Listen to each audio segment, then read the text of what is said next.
베드로전서 3장 6절 한 절만 제가 봉독합니다. 사라가 아브라함을 주라 칭하여 순종한 것 같이 너희는 선을 행하고 아무 두려운 일에도 놀라지 아니하면 그의 딸이 된 것이니라. 아멘. 사라의 믿음의 여정은, 사라의 일평생은 남편 아브라함에게 예속되었다고 볼 수가 있습니다. 성경은 사라의 삶을 위대한 믿음의 조상 아브라함을 만들어가는 여정에 있어서 한 부분처럼, 마치 부촉분처럼 별 존재감 없이 어떤 때는 걸림돌처럼 기록하고 있는 것처럼 보입니다. 그런데 아브라함의 믿음의 여정을 한꺼풀만 까보면, 들여다보면 아브라함이 하나님으로부터 받은 언약과 사명과 약속을 이행함에 있어서 실제로 감당해야 하는 헌신과 수고와 아픔과 고통과 땀은 거의 다 사라의 몫이었습니다. 메시아를 대망하는 시 언약만 보더라도 결국 그 시를 받아서 아들을 잉태하고 목숨을 건 해산의 고통으로 낳아야 하고 그 아들을 양육하는 것은 다 사라 몫입니다. 하나님은 어느 날 남편 아브라함에게 오셔서 네 씨로 말미암아 하늘의 별처럼 바다의 모래처럼 메시아가 오게 될 언약을 주십니다. 그런데 실제로 그 씨를 받아서 아이를 잉태하고 해산하고 키우고 양육하고 다 누구 몫입니까? 언약은 아브라함과 맺었지만 그 언약에 따르는 모든 부수적인 일들은 사라의 몫입니다. 임신을 하지 못하는 사라의 입장에서 이 시 언약은 단순히 순종이나 돕는 배필 정도의 차원에서 받아들이고 이해할 사안이 아닙니다. 사라는 임신을 못하는 여자였습니다. 그러면 이거는 순종의 차원이 아니지 않습니까? 하지만 성경은 메시아를 바라보는 시 언약에 대해 사라의 입장, 사라의 기분과 감정, 사라의 마음에 대해서는 단 한 줄도 언급이 없습니다. 만약에 우리 성도들 가운데, 여자 성도들 가운데 하나님께서 나타나셔서 내 남편과 언약을 맺으시는데 네 씨로 말미암아 메시아가 올 것이라는 말씀을 주십니다. 그런데 정작 그 남자의 아내 된 나는 임신 못하는 여자입니다. 어떻게 받아들이겠습니까? 그런데 그런 상황인데도 불구하고 성경은 사라의 기분이나 감정이나 입장에 대해서는 단 한 줄도 기록하고 있지 않습니다. 이삭을 위한 할례 언약을 보아도 마찬가지입니다. 남편 아브라함을 비롯해서 13살 된 이스마엘, 집안에 있는 종들, 노예들 할 것 없이 남자라는 남자는 어느 날 갑자기 회개망측한 짓을 합니다. 생식기에 포피를 자르고 유일이 낭자하여 끙끙거리며 며칠 동안 신음하며 누워 있습니다. 그 뒤 치닥거리는 다 누구의 몫입니까? 이 정도만 살펴보아도 아브라함이 위대한 믿음의 조상이 된 것에는 눈에 보이지 않는 사라의 말 못할 순종이 필수적이었음을 쉽게 발견할 수가 있습니다. 가정을 꾸리고 자식을 키우고 교회생활, 신앙생활 하는 데 있어서 남편의 역할이 결정적일 것 같습니까? 아내의 역할이 결정적일 것 같습니까? 쉬운 예로 제가 직접 목회하면서 여러 번 경험했던 겁니다. 교회를 다니는 남자와 성당을 다니는 여자가 만나서 결혼을 하고 나면 처음에는 대부분이 남편을 따라 교회로 옵니다. 그런데 얼마 가지 않으면 어느 한 순간의 계기를 만나면 19은 다시 성당으로 갑니다. 교회 생활, 신앙생활 하는 측면에서도 대부분이 여자가 남자 쪽으로 기우는 것이 아니라 남자가 여자 쪽으로 기우는 것이 99.99%입니다. 물론 여기에는 남자의 비겁함도 한몫합니다. 아담처럼 직접 나서지는 못하면서 여자를 핑계 삼아 손 안 대고 코 푸는 방법을 사용하기 때문입니다. 아담도 선악과를 따먹고 싶었지만 비급해서, 겁이 나서 자기 손을 안 대고 손에 피를 묻히는 것은 하와의 몫이었습니다. 나는 안 그러고 싶은데 마누라가 하자고 했어. 나는 안 그러고 싶은데 마누라가 싫어했어. 나는 하고 싶은데 마누라의 눈치가 보였어. 아닐지 모릅니다. 남편이 생각하는 것과는 정반대일지 모릅니다. 지금 곁에 있는 자기 생각에 믿음 없어 보이는 그 마누라는 하고 싶을지도 모릅니다. 오히려 하고 싶은데 남편 눈치 보고 있을지도 모릅니다. 교회도 잘 모르고 신앙도 잘 모르고 성경도 잘 모르는데 교회 잘 안다는 남편이 안 하고 있으니까 하면 안 되는갑다.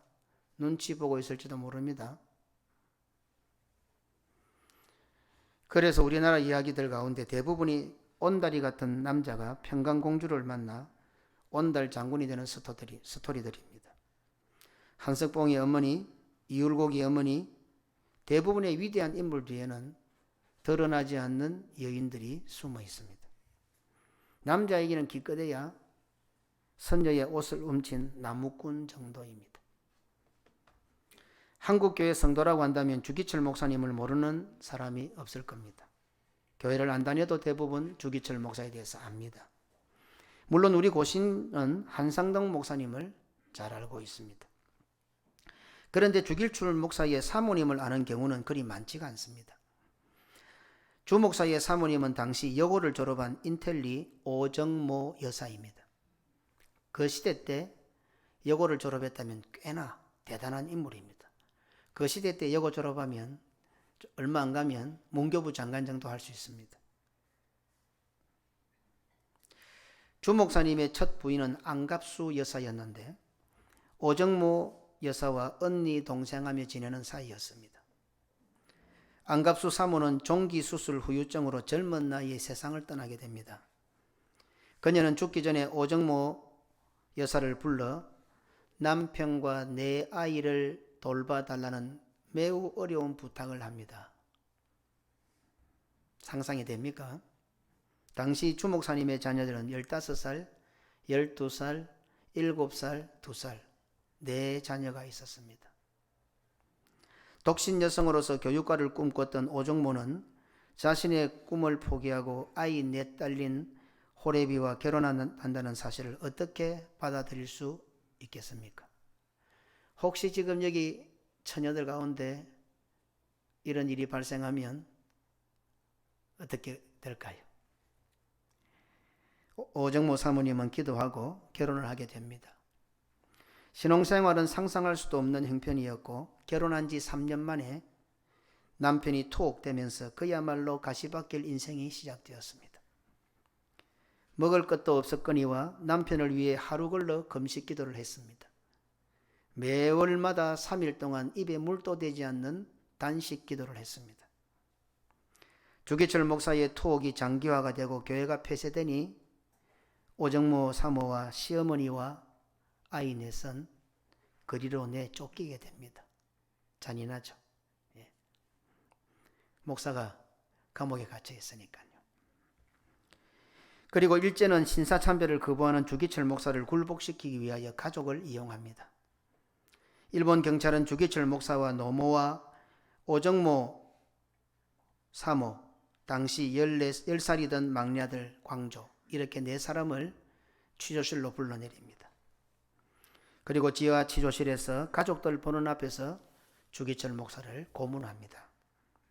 주기철 목사의 손을 뒤로 꽁꽁 묶어 공중에 매달아 놓고 발길로 차고 목검으로 내리칩니다. 주기철 목사는 공중에서 거네처럼 흔들립니다. 일명 거네뛰기 고문입니다. 노모는 그 자리에서 바로 실신을 하고 오정모 역사는 엎드려서 주님을 부르며 기도하는 방법밖에 없었고 10살밖에 되지 않은 아들 광조는 우는 것 외에는 아무 할 방법이 없었습니다. 그것이 통하지 않자 일본 경찰은 이제 오정모 사모를 남편 주기철 목사와 똑같은 방법으로 고문하기 시작합니다. 얻어맞아서 실신에 있던 주기철 목사가 정신을 차려보니 자기 아내가 공중에 매달려서 똑같은 고문을 당하고 있는 겁니다. 주 목사님 역시 엎드려 주님을 부르며 기도하는 것 외에는 다른 방법이 없었습니다. 주기철 목사님은 해방을 1년 앞둔 1944년 4월 21일 밤 9시에 옥중 순교했습니다. 그래서 우리 교회 헌당식을 4월 21일 날 할까 하는 생각도 제가 가지고 있습니다. 4월 20일이 수요일이고 4월 21일은 목요일이고 4월 22일이 금요일입니다. 일반적으로 수요일 저녁에 많이 하는데 주기철 목사님이 순교하신 4월 21일 날 우리 교회가 헌당식을 할까, 그 정신을 살리기 위해서 자, 그런 생각도 하고 있고 기도 중에 있습니다.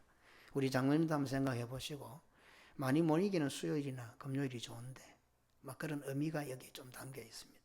설교 준비하다가 한번 생각을 해보았습니다.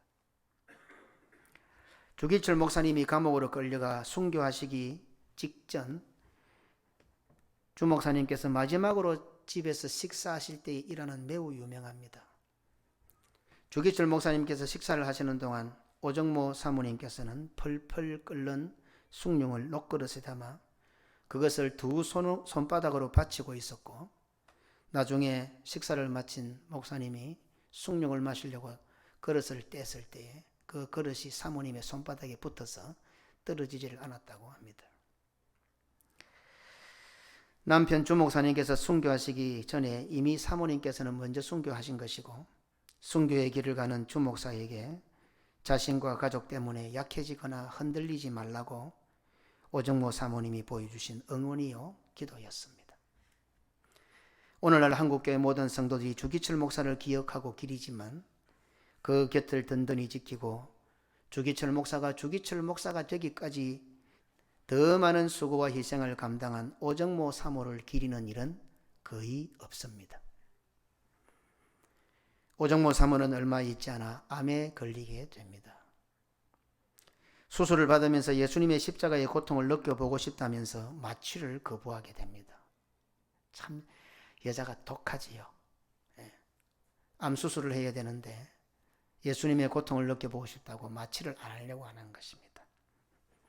그렇게 고집을 부리는 오정모 사모님을 속여서 마취를 한 뒤 회복을 시켰던 의사가 바로 그 유명한 복음병원의 바보의사 장기려 박사입니다. 수술 후 오정모 사모는 몸이 너무 허약해 곧 죽음을 맞이하게 됩니다. 오정모 사모의 투병 생활을 전부 지켜본 장기려 박사는 다음과 같이 고백하고 있습니다. 한순간도 하나님과 분리되어 있지 않았고 얼굴이 빛을 가득 내뿜어 소천하는 그녀의 모습은 히브리서 11장 믿음의 영웅장에 당당히 기록되기에 충분하다. 이렇게 기록하고 있습니다. 오정모 사모가 눈을 감기 며칠 전이었습니다. 주기철 목사와 오정모 사모에 대한 소식을 들은 김일성이가, 그때는 장군이었죠. 북한에 있었으니까 인민군 장교를 시켜 2명을 시켜 커다란 상자 2개를 보냅니다. 상자 속에는 한가득 돈이 들어있었고 또 한 상자에는 논밭 문서와 적신가옥 문서가 가득 들어있었습니다. 오정모 사모는 남편 주기철 목사가 순교한 것이 이런 선물을 받기 위함이 아니기에 마음과 뜻은 고맙게 받겠다고 하고 상자는 돌려보내게 됩니다. 극심한 고난과 어려움 가운데 살고 있었는데 이 장면에 대해서 불만을 하고 있던 막내 아들 광조에게 오정모 사모님은 다음과 같은 말씀을 읽어주시게 됩니다. 시편 37편 25절로 26절에 내가 어려서부터 늙기까지 의인이 버림을 당하거나 그의 자손이 걸식함을 보지 못하였도다. 그는 종일토록 은혜를 베풀고 꾸어주니 그의 자손이 복을 받는도다. 불만을 품고 있는 아들 광조에게 오정모 사모님은 이 말씀을 들려줍니다. 훗날 막내 아들 주광조 장로는 남하해서 홀로 살아가면서 그때는 그 많은 돈을 거절한 어머니가 원망스러웠지만 그 시편의 말씀은 오늘까지 자신을 부모님께 누가 되지 않도록 살게 해주신 위대한 유산이었다고 회고했습니다. 주기철 목사가 한국교회의 별처럼 되어 있는 위대한 믿음의 발자취 뒤에는 오정모 사모가 감당하고 감내해야 했던 더 많은 순종이 자리를 잡고 있습니다. 아브라함이 믿음의 조상이란 위대한 칭호를 얻기까지 그의 아내 사라가 감당해야 했던 부분은 남편 아브라함에게 결코 뒤지지 않습니다. 아브라함이 걸어간 믿음의 여정은 돕는 배필로서의 사라의 역할이 필수적이었습니다. 역사에는 if가 없지만 만약에 이런 사라가 없었더라면 과연 아브라함이 될 수 있었겠습니까? 그런데도 불구하고 창세기 성경 기록에 아브라함의 믿음의 여정이 기록된 장면마다 사라의 존재감은 거의 없습니다. 이 장면은 오늘날 예수 그리스도의 신부가 되어 교회를 세워가는 성도들이 그 어떤 일이 있어도 자기 공로 사상이 있어서는 안 된다는 것을 성경이 명확하게 우리에게 말씀하고 있는 것입니다. 그래서 성도는 돌아보면 모든 것이 하나님의 은혜입니다라고 고백할 수밖에 없는 존재들. 어떤 일이 있어도 자기 공로 사상이 있어서는 안 된다는 것을 사라의 기록을 통해서 우리에게 가르치고 있습니다. 그렇다고 해서 사라가 이름도 빛도 없이 죽을 고생만 하다가 끝난 것은 아닙니다. 주의 몸된 교회를 세워가는 자들은 사라의 딸이 되어야 한다고 성경은 기록하고 있습니다. 그것도 2000년이 지난 후의 말입니다. 그리고 믿음의 영웅들이 열거되는 남자들의 기록 속에 사라는 당당히 그의 어깨를 나란히 하고 있습니다. 특히 베드로 사도는 하와가 실패했던 여자의 사명, 여자의 본분을 회복하는 표본으로 새롭게 창조된 에덴 동산엔 교회를 세우고 그 에덴 동산에 있는 아담 남편 아브라함을 바르게 세우는데 사라를 모범으로, 사라를 롤 모델로 제시하고 있습니다. 에덴 동산에서의 하와는 남편 아브라함에게 돕는 배필이 되지 못했지만 새로운 에덴 동산 교회를 세워가는 첫 역사의 첫걸음에 베드로 사도는 사라를 아브라함의 돕는 배필, 새로운 하와로 그렇게 기록하고 있습니다. 짐승은 죽어 가죽을 남기고 사람은 죽어 이름을 남긴다고 했습니까? 베드로 사도는 오늘날 사도의 신앙 고백에 세워진 전 세계의 교회에서 교회를 세워가는 모든 성도들을 사라의 딸로 당당하게 기록하며 그의 이름을 남기고 있고 주님 오실 때까지 그의 이름은 살아있게 될 것입니다. 사라가 살아있을 동안 남편 아브라함에게 순종한 일들이 너무도 두렵고 겁나는 일이었고 그래서 사라가 가슴앓이로 심장통으로 죽었다 할지라도 그로 인하여 끼친 선한 영향력과 위대한 결과는 그것의 수천 배 수만 배보다 큽니다.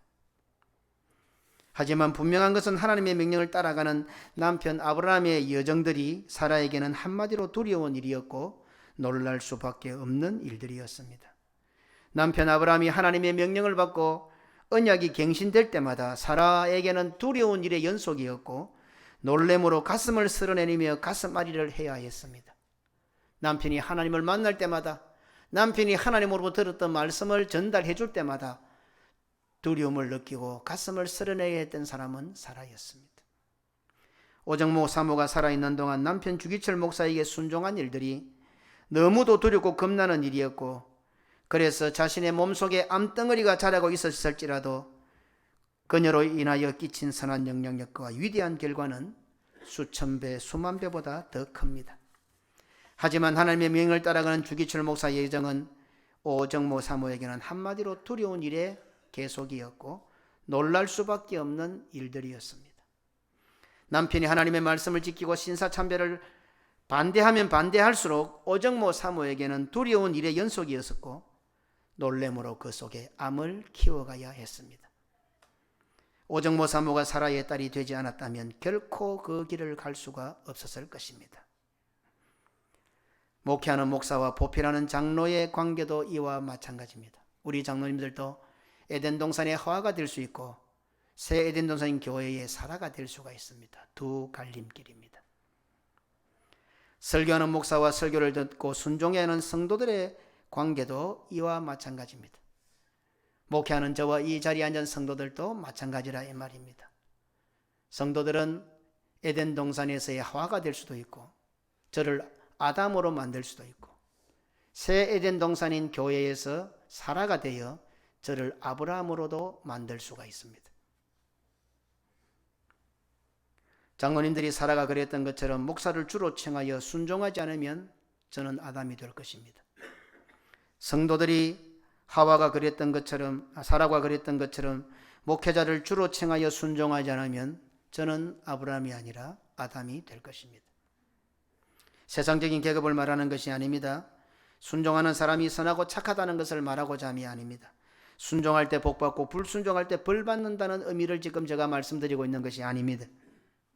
목사가 당회에 내어놓는 목회 방침은 그것이 그리스도와 복음과 교회를 위한 일이고 세계 선교를 위한 일이라고 한다면은 믿음의 조상 아브라함이 걸어갔던 믿음의 예정과 같을 것이고 아브라함이 아내 사라에게 했던 말과 똑같은 말을 해야 할 것입니다. 그렇지 않습니까?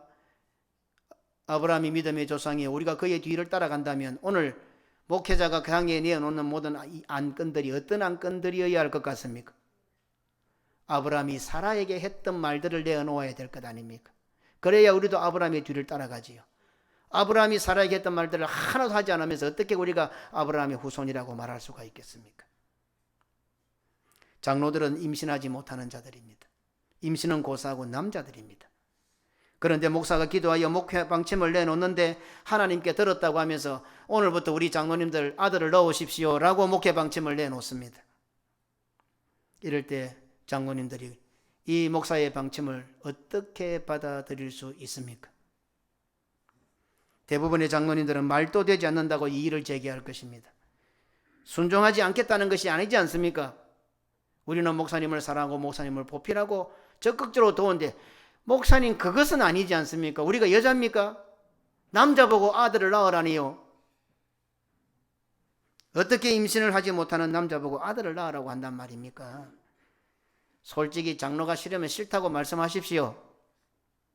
마음에 안 들면 차라리 솔직하게 마음에 안 든다고 말씀을 하시던가 어떻게 우리 보고 아들을 낳으라고 하십니까? 라고 말하는 것이 가장 상식적이지 않습니까? 목사님 기도해놓고 하나님께서 말씀을 주셨다고 그렇게 말씀하신 건 너무 잔인한 표현입니다. 좀 이빠른 장로님들은 목사님 정신 나간 거 아닙니까? 이렇게도 말할 수가 있습니다. 의롭고 착하고 마음씨 좋은 어떤 장로님들은 어떤 일이 있어도 자신은 임신 못하잖아요. 남자한테 무슨 임신을 하겠어요. 그래도 목사님이 목회 기도하고 하나님께 주신 말씀이라고 하니까 그 앞에 토는 달지 못하고 내가 할 일은 아닌 것 같다. 하나님께서 나보고 떠나라 하시는 것 같다. 요셉처럼 조용히 떠나가려고 할 것입니다. 마태복음 1장 19절에 그의 남편 요셉은 어려운 사람이라 그를 드러내지 아니하고 가만히 끊고자 하여. 참 말씀들이 심오하죠. 예수님이 탄생하시는 장면이에요. 그런데 자기 마누라가 자기하고 결혼도 안 했는데 아가 배가 불러오고 있어요. 우리 같으면 난리가 나겠죠. 그런데 요셉은 어려운 사람이라 가만히 끊고자 하여. 목사가 우리 장로님들 보고 아들 넣으십시오 하면은 어떻게 했어요? 아마 대부분이 가만히 끊고자 할 거예요. 목사님 내한테 뭐 억한 심정이 있는 것 같다. 내가 싫은데 내가 마음에 안 드는데 저런 식으로 표현하시는 것 같다. 우리 성도들이 볼 때에 목사의 설교가 너무 세상 물정 모르는 사람같이 보이지 않습니까? 세상 물정을 모르는 사람이 하는 말같이 들리지 않습니까? 요즘 시대가 어떤 시대인데 목사님께서 저런 말씀을 하실 수가 있는가? 조금이라도 부담스럽고 듣기 싫으면 교회 오지 않는 시대인데 시대에 맞게 사람들에게 좀 맞게 그래서 사람들에게 좀 인기도 끌고 많은 사람이 올 수 있도록 설교해 주면 좋지 않겠는가? 당연한 요구처럼 들립니다. 저도 참 그래 보려고 무단히 노력합니다. 무단히요. 목사의 이 마음이 좀 성도에게 그대로 잘 전달되어서 이해하고 임신하지 못하는 장로들에게 임신해야 한다는 목회 방침을 내어놓지는 못하는 목사와 아들을 낳으라고 하는 목사의 방침이 도무지 이해가 되지 않는 장로들이 모인 당회, 그런 당회가 포진된 교회는 어쩌면 여러 성도들에게 좋은 당회로 비춰질 수도 있을 것입니다. 분명히 알아야 할 것은 그런 당회가 있는 교회 성도들은 아브라함의 길을 갈 수가 없습니다. 시대에 맞게 사람들이 좋아하는 설교를 하고 모든 것을 다 포기하고 소돔과 고모라에서 도망쳐 나오라고 설교하지 않는다면 그 교회는 얼마 가지 않아 불과 유황으로 불타는 소돔과 고모라가 될 것이고 모든 성도들은 소금 기둥이 될 것입니다. 그러니 오늘날 교회에 위임된 목사를 장로들과 성도들이 주로 칭하지 않으면, 주로 칭하여 순종하지 않으면 안 되는 이유가 여기에 있습니다. 목회자는 단순히 전문가 수준에 머물지 않습니다. 목회자는 예수님을 대신하여 목회하는 자이기에 사라가 남편이지만 주로 칭한 것처럼 성도들에게 주님처럼 여겨져야 합니다. 가정의 대소사나 자신의 근본적인 문제, 부부의 문제, 가정의 문제, 자녀의 장래 문제를 놓고 기도하며 결정적인 순간에 결정적인 결론을 내려야 하는 사람은 누구일 것 같습니까? 오늘 또 예배만 드립니까? 말씀만 듣습니까? 말씀을 들으면서 하나님의 음성을 듣고 내가 가지고 있는 수많은 기도의 제목과 문제들을 지금 답을 얻고 풀어나가고 있지 않습니까? 돈으로도 해결되지 않는 정말 기본적이고 핵심적이고 중요한 사안의 문제가 발생한다면, 자기 개인의 살아가야 하나 죽어야 하는 그런 존립의 문제가 발생한다면 그것에 대한 바른 판단과 진정한 결정을 내리고 바르게 인도해 줄 사람은 누구일 것 같습니까? 그런데 목사를 단순한 전문가, 성도들이 고용한 사람 정도로 취급한다면 성도들의 삶에서 중요한 문제가 발생할 때에 그런 목사가 무슨 역할을 하겠습니까? 성도들이 목회자를 주로 칭하여 순종할 때 바르게 믿음의 생활을 살아갈 수가 있습니다. 그렇다고 해서 가슴 아리를 하지 않는 것이 아닙니다. 성도들 역시 그런 순종을 하는 것이 좋다는 것이 아닙니다. 목사의 목회 방침이 다 마음에 들 수가 없습니다. 아니, 실은 그 투성일 수도 있습니다. 그러니 성도들이 가슴앓이를 하는 겁니다. 심장통을 앓는 겁니다. 형편과 사정도 안 되는데, 내 기분과 감정에도 안 맞는데 목사님은 기도하고 이것이 맞다고 내세우니까 말은 못하고 끙끙거리고, 그나마 좀 용감한 사람들은 불평하고 구석구석에서 수건거리고 가슴앓이를 하는 거예요. 심장통이 생기는 거예요. 몸에 암덩거리가 생기는 거예요. 성도로서 살아가는 삶이 구비마다 심장이 오그라들고 암이 생기는 삶입니다. 그러니 사라의 딸이 아니면 결코 감당할 수 없는 것이 성도의 삶이라는 사실입니다. 그래서 베드로 사도는 아무 두려운 일에 놀라지 아니하면 그의 딸이 된 것이다. 오늘 성도들이 그래서 사라의 딸이라고 기록하고 있는 것입니다. 사라의 딸이 되지 않으면 시작도 흉내도 낼 수 없는 것이 예수 그리스도의 신부로 살고 있는 교회의 사명이요, 성도의 길입니다. 우리 주 예수 그리스도 역시 하나님 아버지의 뜻에 순종하기 위하여 땀이 땅에 떨어지는 핏방울이 되시기까지 두렵고 놀라는 가슴앓이를 하셨습니다. 우리 주 예수 그리스도께서는 동일한 삼위 하나님 중 한 분 하나님이시지만 성부 하나님을 아버지로 주로 칭하여 아버지의 뜻에 완벽하게 순종하셨습니다. 우리 예수님은 하나님이시지 않습니까? 삼위에 동등한 하나님이면서도 불구하고 성부 하나님을 아버지로 칭하고 주로 칭하여 그 아버지의 뜻에 순종하기 위하여 그 아버지의 마음을 이해하시고 땀이 땅에 떨어지는 핏방울이 되시기까지 순종하셨던 것입니다.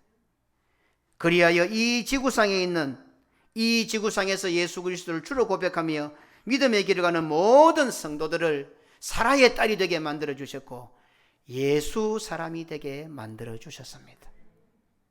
그 사람들이 바로 이 자리에 앉아 있는 우리들입니다.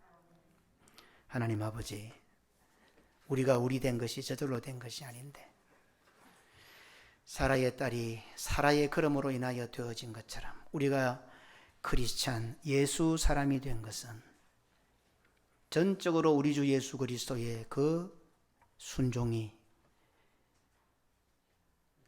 가슴앓이, 심장통, 암, 그 모든 걸 통합해서 우리 주님은 자신의 피조물 앞에서 모든 모욕과 수치를 당하시고 발가벗겨져서 십자가 높은 곳에 달려 친히 죽으심으로 우리에게 본을 보이시고 그 예수님을 믿는 우리들은 이제 그의 사람이 되어서 예수의 딸, 예수의 사람이 되어서 오늘 이 땅에 이 자리에 있게 하셨고 알곡이 되어 하늘의 뜻을 이루어가는 성도들이 되게 하셨습니다. 하나님 아버지 감사합니다. 우리는 그럴 자격도 없습니다. 도무지 그런 일들을 할 만한 근거도 없습니다. 그럼에도 불구하고 우리들을 그와 같은 자들로 만들어 주셨습니다. 사라가 그 길을 가고 사라가 남편 아브라함을 아브라함 되게 했고 오정모 사모님이 주기철 목사님을 주기철 목사가 되게 하였지만 그들의 이름을 기리거나 당시의 기록은 전혀 그들의 존재감이 없음을 보게 됩니다. 오늘 우리가 성도들이 이 땅에서 교회를 섬기며 신앙생활할 때에 여러 가지 수고와 땀 흘림과 봉사와 아픔과 고통과 손해가 있지만은 어떨 때는 누구 하나 알아주지도 않는 것 같고 오히려 오해를 받고 욕을 먹을 때도 참 많습니다.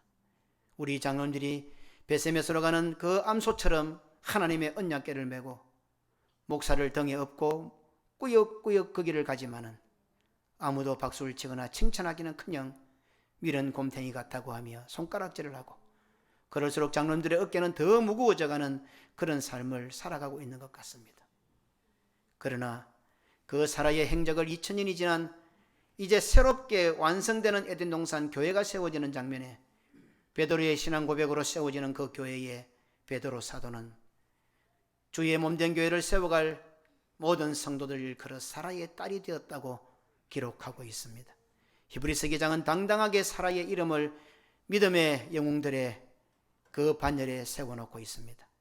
하나님 오늘도 고신교회 역사를 써가고 고신교회의 사라가 되어서 묵묵하게 이름도 빛도 없이 살아가지만 주님 오실 때까지 오늘 이 어른들의 수고와 부모들의 그 땀 흘림과 순종이 자자손손 주님 오실 때까지 모범이 되며 롤모델이 되며 하나님의 축복을 끌어오는 동기가 된다는 사실을 오늘도 말씀을 통하여 깨닫게 하시니 감사합니다. 오늘 우리가 사라의 딸이 된 것, 오늘 우리가 예수 사람이 된 것, 전적인 우리 주 예수 그리스도의 은혜임을 알고 감사하며 감격하며 고신의 새 역사를 써가는 위대한 고신의 성도들이 다 되게 하옵소서. 우리 주 예수 그리스도 이름으로 기도드리옵나이다. 아멘.